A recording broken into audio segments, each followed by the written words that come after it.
el marxismo tiene 3 principios que son los que voy a explicar hoy, así muy cortito. Tengo tiempo, estamos bien. ¿Lo vieron en sociología? ¿Cómo se llaman los 3 principios? El sistema filosófico se llama materialismo histórico.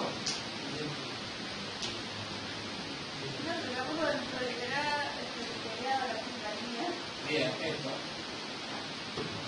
El materialismo histórico tiene 3 principios. El primero se llama dialéctica.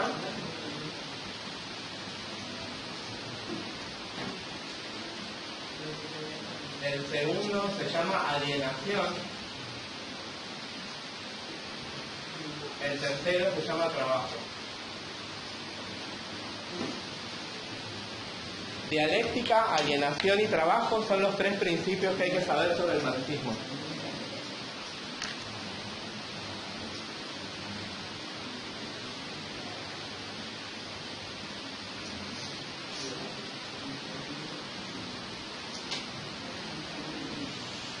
¿Qué es la dialéctica? El marxismo toma la dialéctica de un filósofo alemán también que se llama Hegel. ¿Sí? Por las dudas que lo lean y no sepan cómo se pronuncia, ¿está bien?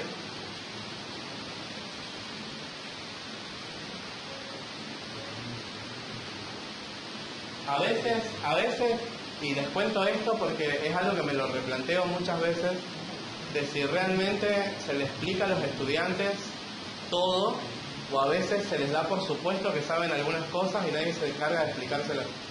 En alemán la G suena suave, aunque no tenga U, siempre.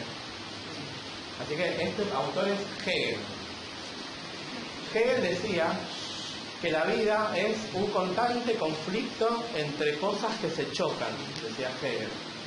Es decir, que entre una idea y la otra nunca va a haber una concordancia, sino que siempre va a haber una especie de explosión. Siempre hay enemigos y enemigos. Y Marx va a llevar eso a la historia y va a decir que toda la vida de las personas es lucha de opresores contra oprimidos. Eso se llama teoría del conflicto. Como en Teodoro y Peón, Sí. lo mismo, la escuela de sociología. Bien, la profe de sociología. Y compararlo con la revolución industrial.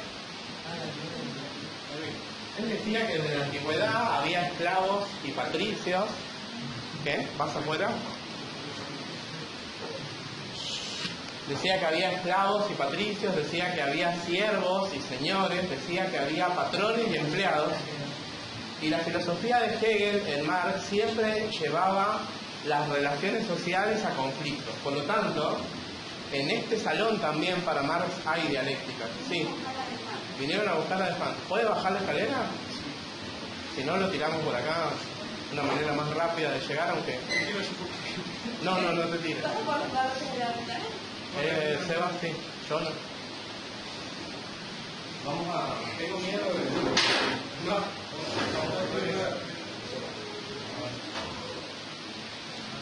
Alguien que la acompañe, porque no...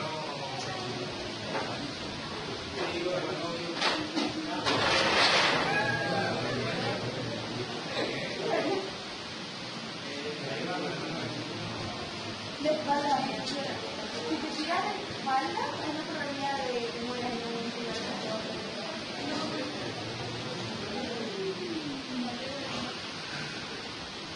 Bueno, en este salón hay dialéctica en este momento para Marx. Hay opresores y oprimidos, ¿ven? La dialéctica en sí, en Hegel, es filosófica. Es una antítesis y síntesis, dice Hegel. Es decir, que para Hegel tiene unas fuerzas que no se sabe dónde están y que constantemente están chocando entre sí, y de ese choque surge una síntesis. Y esa síntesis vuelve a chocar con otra idea y así. Dice Hegel que este es el tiempo humano. Fuerzas que se chocan. ¿Hay un? No existe la neutralidad. Siempre una tendencia va a chocar contra la otra. Lo de esclavos es la interpretación que hace Marx de Hegel, diciendo, le puso nombre a las fuerzas espirituales de Hegel. Marx le llama clases sociales. Alumnos y estudiantes, ruido y boca. Piensen en esto, escuchen, por cada vez que ustedes, por ejemplo, razonan de forma dialéctica, cuando alguien les menciona algo, por ejemplo, ¿cómo es la relación en casa? La relación en casa es los que piensan, los que mandan y los que piensan son. Y la relación en la escuela muchas veces también es de conflicto, es decir, están las personas que me mandan y después estoy yo. Nunca en Marx existe la idea de trabajo grupal. Porque toda autoridad en el marxismo es mala de por sí. Toda persona que está por encima de otra es opresora. ¿Cómo va a terminar esto? Dice Marx. La dialéctica va a terminar, dice, con un choque que se va a llamar revolución. Va a llegar un momento donde va a haber un levantamiento tan grande de los que están abajo contra los que están arriba que van a desaparecer las clases sociales y todos vamos a ser iguales. Es un paraíso a la inversa. En vez de estar en el cielo, es como la venida de Jesús. es la venida de Jesús en la tierra. Volvió Matías cuando vuelva Matías. Bueno. En la Biblia, se puede decir que el pensamiento marxista es la Biblia de la política. Es una Biblia atea, terrenal. Atea en el sentido de que es... No, que es injustiable. Sí, no. No tiene... Porque Hegel no tiene racionalidad detrás de sus pensamientos. El tiempo, efectivamente, es una cosa que transcurre, pero las personas no necesariamente tienen que dejarse llevar por lo que...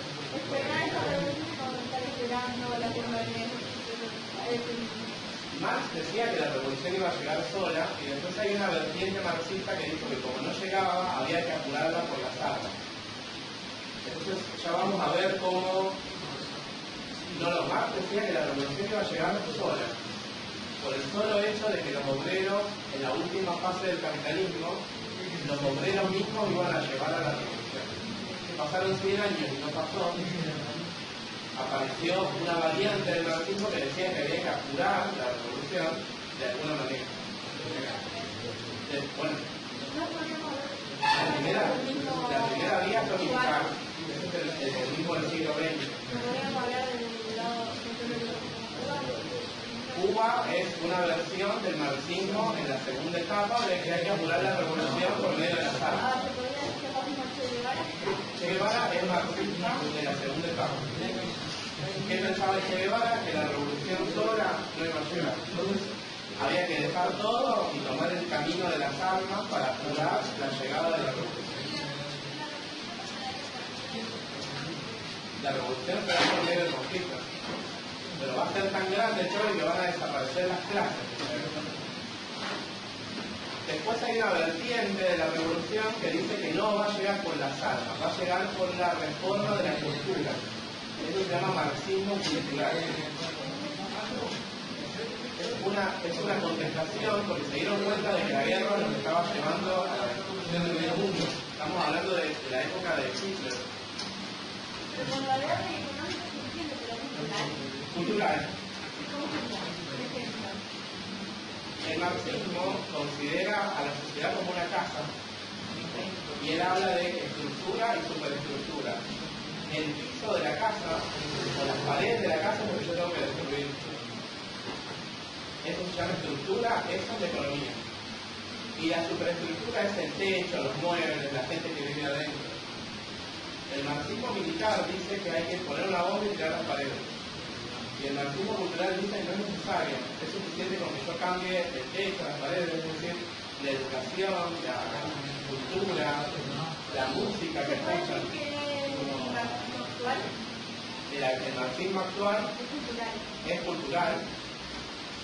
Por eso mucha gente que hoy piensa como marxistas de que la gente nos oprime y demás, cuando va a países comunistas se encuentra con que no soporta esa dictadura.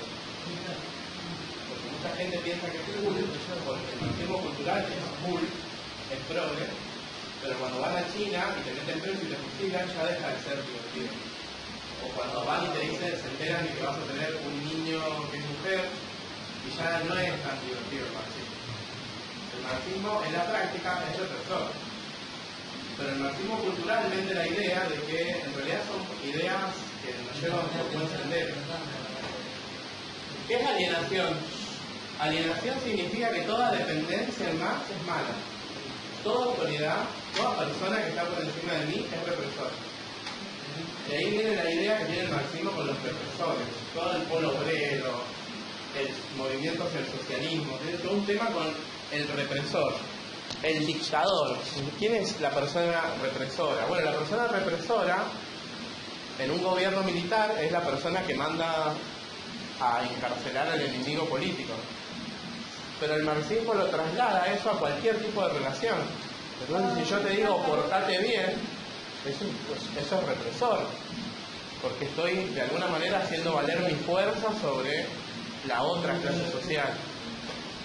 Toda dependencia para el marxismo es mala. Ahora yo les pregunto, ¿toda dependencia es mala? No vamos a poner a un bebé que iba solo. Bien. Hay edades, tiempos y lugares. Creo que el punto de segregación de la dependencia estaba muy ligado a extremos. Ustedes viven en un lugar, en un ambiente donde las autoridades usan el poder que tienen para esclavizarlos. Esa es la pregunta.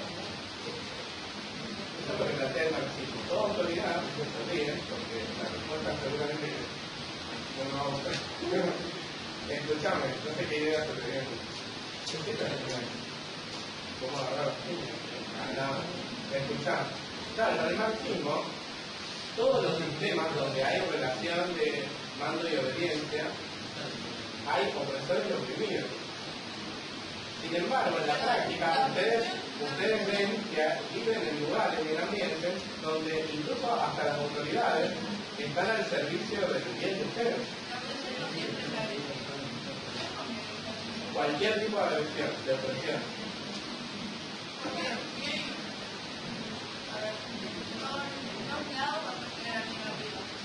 ¿Desaprobar a un alumno es opresor? Sí. Desaprobó al alumno por el apellido, no por la nota, por el apellido, por la persona y no por el contenido de la prueba. Es malo. Desaprobarlo porque no estudió. Depende de qué dice eso. No tuvieron todo el año. ¿Vieron el video ese del TikTok de profe, cuánto llego a probar? Y me dice, tengo 3-1, y dice, no lo vieron. Acabo de decir, no, por favor, les pido. Bueno, lo viste.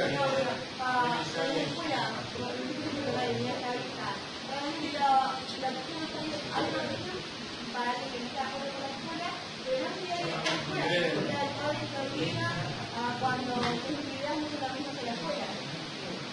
Y la escuela, aunque tiene consideraciones con que no son religiosas y demás, también yo creo que se debe hablar que tanto el chico como el padre tenían que estar de acuerdo para entrar a la escuela católica. La educación primaria debe ser laica y a partir de la secundaria podríamos tener educación religiosa. La palabra es acuerdo.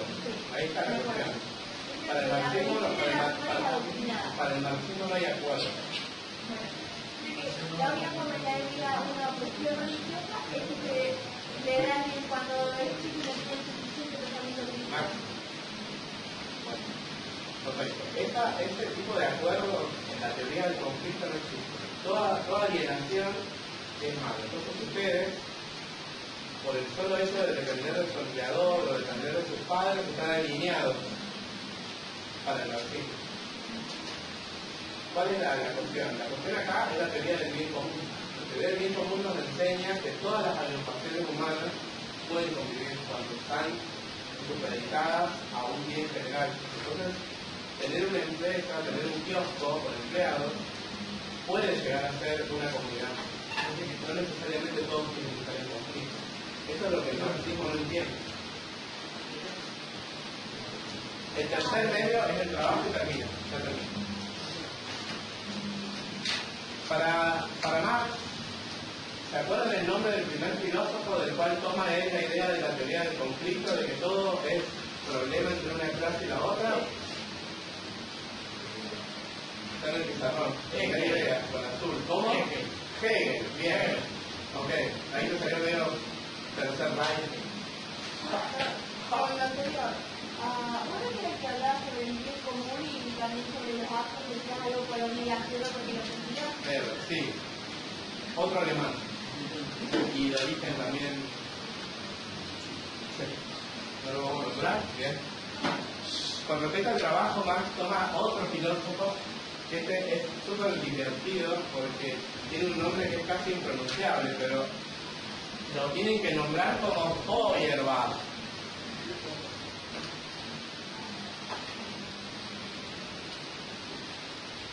Feuerbach. ¿Dónde hay una O ahí? Ahí. Feuerbach. ¿Cómo se llama el arquero de Alemania? ¿Pero cómo se escribe, no? Bueno, lo mismo. Feuerbach es la persona que le enseñó a Marx sobre el ateísmo. El ateísmo a Marx es distinto del ateísmo liberal. Porque el liberalismo dice que ustedes pueden tener una religión, pero lo que no tienen que hacer es jorobar a los demás con esa religión. En cambio, para Marx no existe religión. Marx dice que la religión es como una droga que inventaron los poderosos para tener a los más débiles distraídos y que nunca se liberen de sus cadenas. Y todas esas ideas sobre la religión es la toma del Feuerbach. Entonces, para Marx no hay realidades supernaturales y por lo tanto no hay moral. Es decir, que cuando yo trabajo, no trabajo por otra persona. Yo no tengo que sacrificarme por mi familia o sacrificarme por el país. Yo tengo que trabajar porque necesito comer. Del ateísmo de Marx sale el Homo Faber. Yo les hablé del Homo Faber.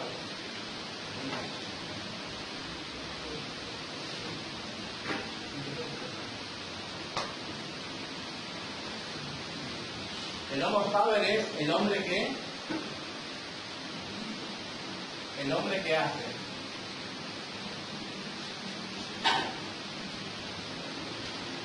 ¿Qué es el hombre? Dice Marx. El hombre es una persona que trabaja. Por lo tanto, el hombre es un engranaje en la rueda del sistema que me va a llevar a la revolución. Está cansado esa persona o no produce, esa persona queda fuera del esquema. Es similar al liberalismo. Y en segundo lugar, dice, el hombre es una persona que se va creando a sí misma, va construyendo una versión de sí mismo de acuerdo a lo que necesite la comunidad de trabajo. Yo tengo que ir adaptando. De acuerdo a lo que trabaja. Por ejemplo, para Marx, el trabajo intelectual es una cosa que no existía, más allá de que él era un intelectual. Se la pasaba en la casa leyendo. Trabajaba, obviamente. Estaba al barro. Bueno. Sí, el hombre se crea a sí mismo, quiere decir que el hombre como que se está fabricando a sí mismo constantemente. Eso es cierto hasta cierto punto, porque el hombre, además de tener la dimensión del trabajo, tiene otras dimensiones.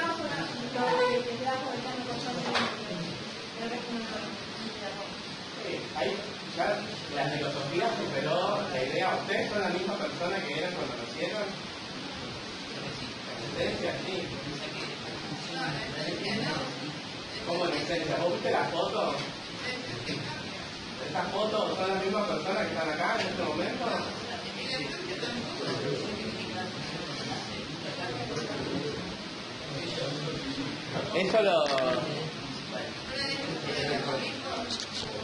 Eso lo demostró la filosofía hace 2000 años, de que las personas cambian accidentalmente con el crecimiento, pero siguen siendo la misma persona.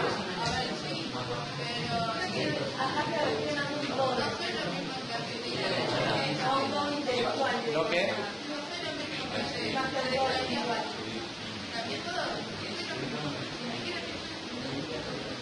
Sí. esencia nunca va a cambiar, porque es lo que constituye la base de tu personalidad. Vos la vas a desarrollar. ¿Yo hice la pregunta? Bien, sí.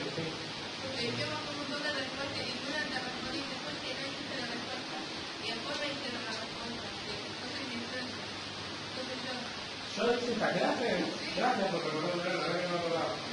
Bueno. Pero me dejaste perdido y no te acordás. No me acuerdo de esa clase. ¿En serio? Por eso traje la foto, para tratar de desviar la atención. Contame una cosa, ¿de qué estábamos hablando en esta clase? No, fue la primera clase. ¿Y en qué, de qué Estábamos estábamos? hablando de la persona. Hicimos un dibujito de una persona y todo. Y después nos preguntaste quién son, o quién era, quién son ustedes, quién era. Y todos empezaron a decir humano, soy astronómico. Y no nos acuerdo cosas, Sí, la persona ¿quién humana. sos? ¿O qué sos?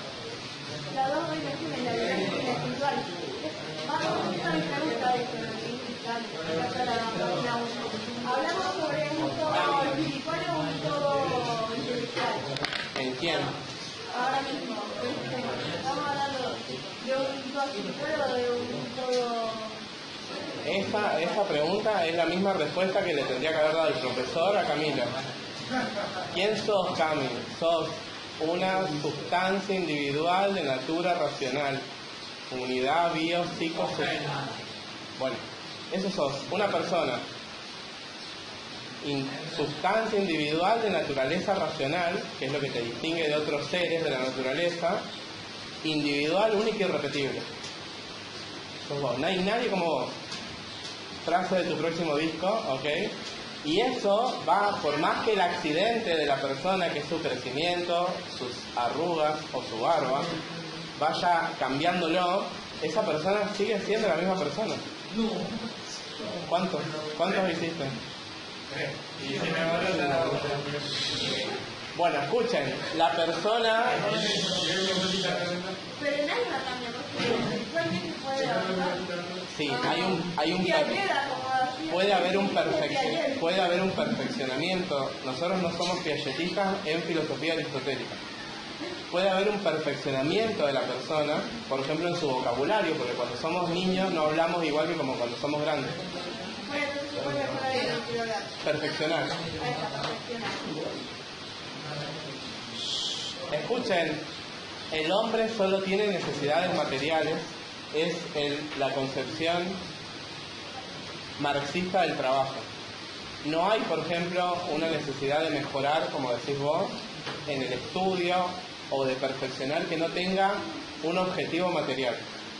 Y eso lleva a un hombre recortado de todas sus necesidades espirituales y psicológicas. ¿Cuáles son las consecuencias que ha traído este sistema? Escuchen, termino ya. Este sistema ha traído dos tipos de consecuencias. La primera consecuencia es histórica, que está referida a que durante el siglo XX el marxismo, donde ha gobernado, ha generado sistemas represores. Hay cinco autores franceses que escribieron un libro en el año 2000 que se llama El Libro Negro del Comunismo. Son historiadores que pertenecen al Partido Comunista Francés, y el primero de los autores, el compilador, se llama Courtois, como el arquero de Vélez. ¿Vieron lo que pasó entre Vertonghen, De Bruyne y no sé quién más? Y se están peleando entre ellos, porque sería un Hazard, Vertonghen, que es defensor, y De Bruyne, que es mediocampo delantero. Se están peleando entre ellos, jugando el mundial, porque se están pegando palos de por qué están perdiendo. Y son tres jugadores súper inteligentes, no es que son segundones. Por lo menos no es como Corea, que tiene todo el nombre química. De Bruyne dijo que no ganan porque son viejos. Y Vertonghen le contestó...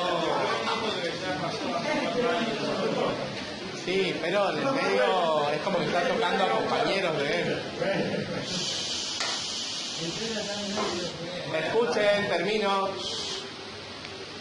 La cuestión es así, los historiadores estos que les cuento llegaron a la conclusión, Ricardo, Max, llegaron a esta conclusión. Dicen que el marxismo en el siglo XX, es decir, desde la Revolución Comunista 1917 hasta el año 2000, en todos los países donde estuvieron, llevaron adelante regímenes opresores. ¿Y cuántas personas mataron en total?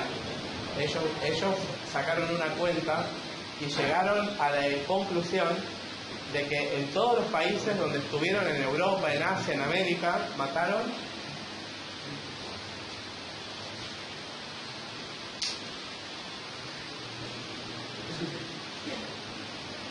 100 millones de asesinatos. Calculen los 7 millones que mató Hitler, si se toma la cifra oficial de asesinatos de judíos. Alemania empieza con 7 millones, su ejército, Rusia con 10 millones, de los cuales muere prácticamente la totalidad, 17 millones en la Segunda Guerra, o los 600 que mueren en la Guerra de Malvinas. Son números que les dan a entender más o menos la magnitud del número que se calcula que asesinó el marxismo en los lugares donde gobernó. Esa es la conclusión de donde se instala el comunismo político. Ahora, ¿cuál es el mal que instala el comunismo filosófico progresista de las ideas de las personas? Dos. La primera es la dialéctica y la segunda es la alienación. ¿Dónde hay marxismo en las ideas? Bueno, en primer lugar, donde hay una persona que analiza todo en función de la lógica amigo y enemigo. Y ahí viene la autocrítica que tienen que hacer ustedes. Cuando tienen un problema, todo lo analizan en función de ellos y yo, o ellos y nosotros, y se perciben como grupo vulnerado o grupo que ataca. Eso es la dialéctica de la historia. Que ya les voy adelantando, no es cierto. Porque acá, por ejemplo, en este aula, ustedes no han tenido una relación dialéctica. Ustedes han tenido una relación grupal de comunidad. Pero cuando necesitan algo, no pasa solo con esta materia, pasa con otros grupos también. La dialéctica de la historia no funciona en todos los ámbitos de la vida. Y para Marx, funciona en todos los ámbitos de la vida. Y muchas veces es, me retan porque me odian. O me dicen tal cosa porque me odian. O me ordenan tal cosa porque me odian. Y están los profesores y estamos nosotros. Y están ellos y la policía, otro típico de todas las bandas de música progre. La cumbia, dice muerte a la yuta, rata a la yuta, no sé qué. ¿Qué es eso? Es un pensamiento dialéctico. ¿Todos los policías son malos? Pregunto.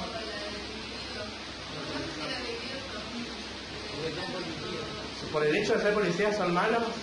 Bueno, eso es un razonamiento dialéctico. Te cuento que no.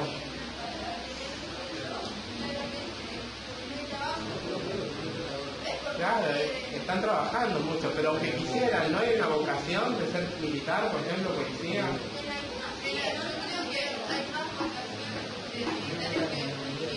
Todos los maestros, ustedes tienen amigos que van a escuela pública y deben haber escuchado también la idea de que muchas veces todos los profesores son malos también, o que todos los profesores son opresores.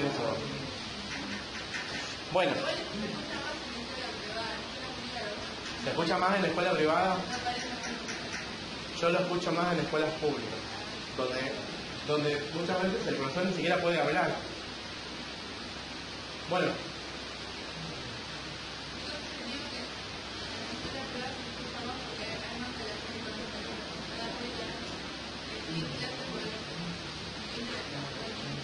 Puede ser. Escuchen, no siempre.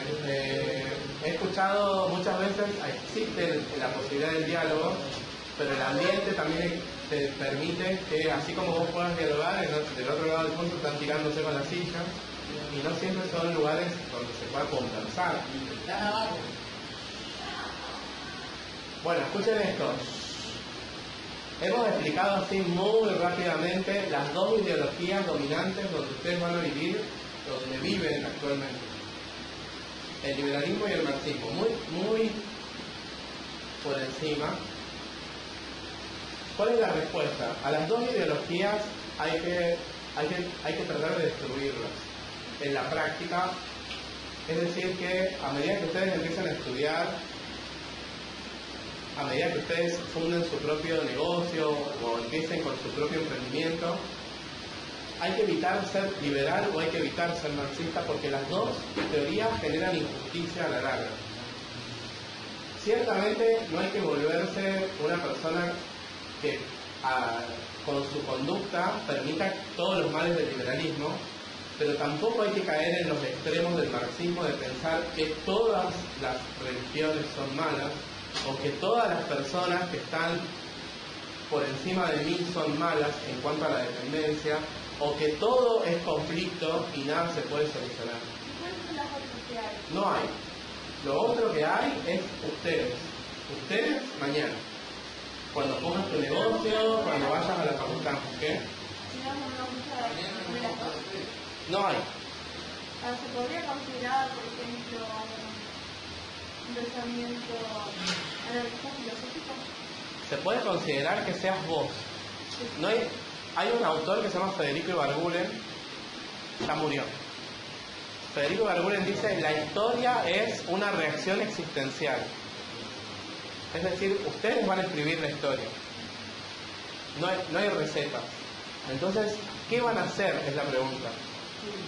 Y lo que yo les pido es esto: aléjense de las ideologías, tengan ideas propias. Ideas de bien común, eso es. A la larga generan injusticia, pero sin embargo más me preocupa lo que generan en la mente de las personas, tanto el liberalismo egoísta como el comunismo tan cruel. Son dos ideologías, tienen ideas distintas. El liberalismo los vuelve a ustedes personas egoístas, el marxismo los vuelve personas desencarnadas de la realidad y los vuelve crueles. Y ninguna de las dos es la solución. ¿Cuál es la solución? Bueno, es lo que puedan hacer ustedes a partir del año que viene, dentro de 2 años. Y realmente creo, y les soy sincero, que ustedes van a poder hacer la diferencia y van a poder cambiar un poquito lo que es este mundo en el cual nosotros vivimos, que festeja más un mundial que la muerte de una chica que salió a la calle el otro día y de la cual no se va a hablar y no se habla en ningún ambiente oficial. Entonces se puede cambiar un poquito, pero para eso hay que escapar de las ideologías. Que festeja un mundial y que la condenaron a 10 años y un latigazo. También hubo otras mujeres violadas en Qatar.